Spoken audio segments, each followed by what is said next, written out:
दारा सिंह का जन्म 19 नवंबर 1928 को पंजाब के धर्मूचक गांव के सिख परिवार में हुआ। उन्हें जन्म के समय दीदार सिंह रंधावा नाम दिया गया था। बचपन से ही शरीर दूसरे बच्चों से ज्यादा ताकतवर और मजबूत था, तो जाहिर है कि उनकी डाइट भी दूसरे बच्चों से कहीं ज्यादा थी। गांव के चलन के मुताबिक दारा सिंह की भी दूसरे बच्चों की तरह महज 14 साल की उम्र में 1942 में घरवालों ने बच्चू कौर से शादी करवा दी। शादी के 3 साल बाद दारा सिंह 17 साल की उम्र में पिता बन गए। टीन एज में दारा सिंह का कद 6 फुट 2 इंच था और वजन 127 किलो। कोई इस पर्सनैलिटी से आकर्षित क्यों ना होता। एक दिन उनकी फिजिक्स से इम्प्रेस होकर सिंगापुर में ड्रम बनाने वाली एक फैक्ट्री ने उनको काम पर रख लिया। ड्रम की फैक्ट्री में काम करते हुए उनकी मुलाकात रेसलर हरनाम सिंह से हुई। वो भी दारा को देख उनकी ताकत भाप गए। रेसलर हरनाम सिंह की सलाह पर दारा ने उन्हीं से ट्रेनिंग लेकर रेसलिंग शुरू कर दी। ट्रेनिंग पूरी होने के बाद उन्होंने world champion Bill Verna, Firpo John Da Silva, Dickie Dozer, Sky Hi Lee जैसे पहलवानों के साथ रेसलिंग की। अपनी मजबूत बॉडी को फिट रखने के लिए दारा सिंह रोजाना 2 लीटर दूध पी जाया करते थे। इसके अलावा उनकी डेली डाइट में आधा किलो मटन, घी, 8 से 10 रोटियां, 100 बादाम, काजू, किशमिश के साथ 10 चांदी की परत खाया करते थे। दारा सिंह की डाइट भले ही तगड़ी थी, लेकिन वो रोजाना सुबह नाश्ता नहीं करते थे। दिन का खाना और रात का खाना ही उनकी डाइट थी। वहीं मेटाबॉलिज्म दुरुस्त करने के लिए वो हफ्ते में एक दिन व्रत भी रखते थे। विदेश में कुश्ती कर रहे दारा सिंह का भारत में नाम हो रहा था। यही कारण था कि उन्हें हिंदी फिल्मों में काम करने के ऑफर मिलने लगे। उन्होंने 1952 में दिलीप कुमार की फिल्म संगा दिल से फिल्मों में जगह बनाई। हालांकि इस फिल्म में उन्हें एक स्टैंड एक्टर का काम दिया गया था। दारा सिंह ठेठ पंजाबी शख्सियत थे, जो हिंदी भी पंजाबी लहजे में बोलते थे। जब पहली बार उन्हें फिल्म में डायलॉग दिए गए तो रातों की नींद और सुकून दोनों छिन गया और मजाक बना सो अलग।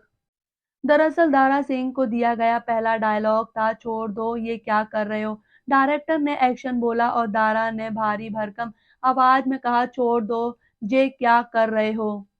डायरेक्टर ने चिल्लाकर बोला, कट। दारा को समझाया गया कि उन्हें पंजाबी नहीं हिंदी बोलनी है। हर कुछ समय में एक्शन बोला जाता और दारा के पंजाबी डायलॉग के बाद कट बोला जाता था।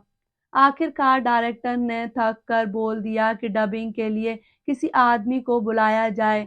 उस सीन को अगले दिन के लिए छोड़ दिया गया और दूसरे सीन फिल्माए जाने लगे। पैकअप हुआ तो दारा सिंह सोच में पड़ गए कि मैं तो सही बोल रहा था, तो वो बार बार दोहराने को क्यों कह रहे थे। इस सवाल का जवाब ढूंढते हुए रात जाग कर कटने लगी। दारा जब परेशान हुए तो उन्होंने अपने दोस्त अजीत सिंह रेसलर को नींद से जगाकर पूछा, मैंने तो सही डायलॉग बोला, फिर डायरेक्टर ने पहली बार में सीन ओके क्यों नहीं कहा। दोस्त ने जवाब दिया, दारा सो जा, हम पहलवान हैं, हमें डायलॉग से फर्क नहीं पड़ता। अगले दिन डबिंग के दौरान दारा भाप गए कि उन्हें ये कहना है, ना कि जे। दारा ने कई बार दोहराया, छोड़ दो ये क्या कर रहे हो, छोड़ दो ये क्या कर रहे हो। जब लगा कि अब मैं हिंदी बोल लूंगा तो दारा पूरे टशन में डायरेक्टर के पास गए और कहा, अब मैं एक बार मैं कर लूंगा, आप सीन शुरू करो।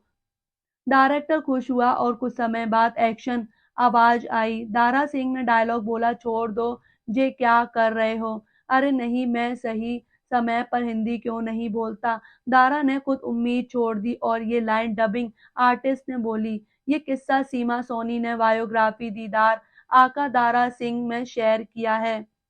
डायरेक्टर मोहम्मद हुसैन फिल्म फौलाद में दारा सिंह को बतौर लीड एक्टर के तौर पर लेना चाहते थे। उन्होंने जैसे तैसे दारा को इसके लिए राजी कर लिया, लेकिन कहानी हीरोइन पर आकर अटक गई। जिस भी हीरोइन के पास ये फिल्म जाती वो या तो दारा से डरकर या उनके सामने छोटी दिखने के डर से फिल्म ठुकरा दिया करती थी। अब सारी एक्ट्रेस के ठुकराए जाने के बाद ये रोल 5 फीट 6 इंच कद वाली मुमताज के पास आया। मुमताज फिल्मों में आ चुकी थी, लेकिन उन्हें तब तक कभी लीड रोल नहीं मिला था। जब ये फिल्म मिली तो उन्होंने इसके लिए ना सिर्फ हामी भरी, बल्कि वो इससे बेहद खुश भी थी। ये फिल्म 1963 में रिलीज हुई और सुपरहिट साबित हुई। इस जोड़ी को इतना पसंद किया गया कि दोनों 16 फिल्मों में साथ नजर आए। मुमताज आज भी अपने कामयाब फिल्मी सफर का क्रेडिट दारा सिंह को ही देती हैं। कहा तो ये भी जाता है कि साथ काम करते हुए दोनों एक दूसरे को चाहने लगे थे, लेकिन इस बात की कोई पुख्ता जानकारी नहीं मिलती है। दोनों के परिवार की कुछ सालों बाद रिश्तेदारी भी रही। अब मुमताज की बहन की शादी दारा सिंह के भाई एस रंधावा से हुई। फिल्मों के सेट पर अपनी हेल्थ पर ध्यान देने के लिए दारा सिंह ने 2 आदमी रखे थे, जो उनके साथ-साथ काजू-बादाम के डिब्बे लेकर घूमते थे। हर 10-15 मिनट में वो दारा के हाथों में ये थमाते और वो चलते-फिरते इसे खाया करते थे। चंद कामयाब फिल्मों के बाद से ही दारा सिंह को बड़ी फिल्में मिलने लगी, लेकिन एक समय दारा के पास इतनी फिल्में हो गईं कि उन्हें कसरत करने का टाइम ही नहीं मिलता था। उस समय दारा फिल्मों में काम करने के साथ-साथ पहलवानी भी किया करते थे, लेकिन उनका ध्यान बँट चुका था। उनका सपना था वर्ल्ड चैंपियन बनना, लेकिन जब डाइट भी बिगड़ने लगी तो दारा सिंह ने सारी फिल्मों के ऑफर ठुकरा दिए और दोबारा पहलवानी की तरफ रुख कर लिया। 1955 में दारा सिंह ने 500 प्रोफेशनल रेसलर के साथ लड़ाई की और उनका आखिरी मुकाबला हुआ वर्ल्ड चैंपियन किंग कॉन्ग के साथ। जब दोनों रिंग में उतरे तो हर किसी को लगा कि ये 127 किलो के वजन वाला नया लड़का 200 किलो के किंग कॉन्ग के सामने कैसे टिकेगा, लेकिन दारा ने अपनी मजबूती से मैच पलट दिया। दारा ने किंग कॉन्ग को न सिर्फ पछाड़ा बल्कि उनके भारी भरकम शरीर को अपने दोनों हाथों से हवा में उठाया और सीधे रिंग से बाहर पटक दिया। मैच जीतने के बाद दारा सिंह को रुस्तम-ए-हिंद का दर्जा मिला। ये रेसलिंग की दुनिया का सबसे यादगार लम्हा कहा जाता है। 29 मई 1968 को वो लम्हा भी आया जब दारा सिंह ने लाउ थेज को पछाड़कर वर्ल्ड चैंपियनशिप हासिल की। अमेरिकन रेसलर लाउ थेज 3 बार के हेवीवेट चैंपियन रह चुके थे। उन्होंने दारा सिंह से हारने के बाद कहा था कि दारा इतने बेहतरीन हैं कि उनसे हारने में मुझे कोई आपत्ति नहीं है। वर्ल्ड चैंपियनशिप का सपना पूरा करने के बाद दारा सिंह दोबारा फिल्मों में लौट आए। उन्होंने 1970 में पंजाबी फिल्म नानक दुनिया सब सुंदर डायरेक्टर की और इसमें अहम किरदार निभाया।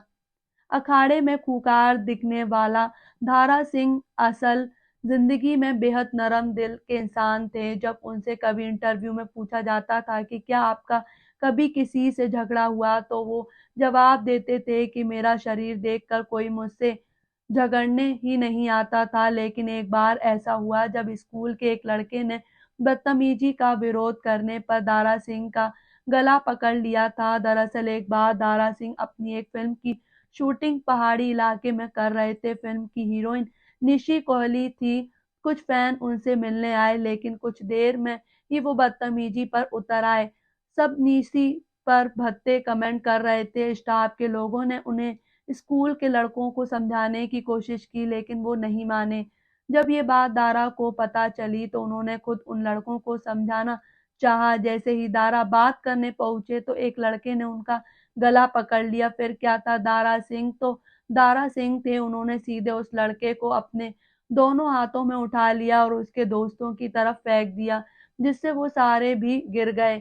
जमीन पर गिरते ही वो लड़का बिना कुछ बोले उल्टा घर को दौड़ पड़ा। बाद में क्रू मेंबर द्वारा उन लड़कों की छूटी हुई साइकिल उनके घरों तक पहुंचा दी गई थी।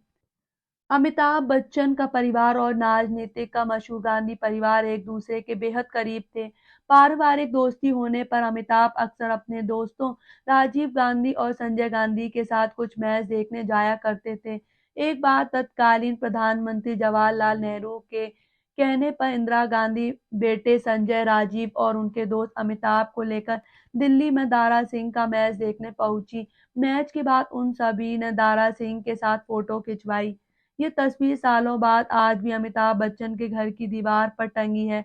कुछ सालों बाद जब दारा सिंह को पता चला कि अमिताभ फिल्मों में आ रहे हैं, तो उन्होंने आशीर्वाद देते हुए उनकी कामयाबी की भविष्यवाणी की थी। उस जमाने में दारा सिंह अमिताभ बच्चन से भी कई गुना ज्यादा 4 लाख रुपए फीस लिया करते थे। 80 के दशक में जब रामानंद सागर ने रामायण टीवी शो बनाने का विचार किया, तो इस शो में हनुमान के रोल के लिए हर किसी ने दारा सिंह का नाम सुझाया। इकलौती वजह जो मानी जाए वो थी दारा सिंह का कोमल स्वभाव और उनकी कदकाठी। जो शख्स 200 किलो के किंग कॉन्ग को उठाकर फेंक सकता है, आखिर उससे ज्यादा बेहतरीन हनुमान के किरदार के लिए कौन होता। दारा सिंह को हनुमान बनाने का एक कारण ये भी था कि वो पहले ही माइथोलॉजिकल फिल्मों में भीमसेन, भगवान शिव और बजरंगबली का रोल प्ले कर चुके थे।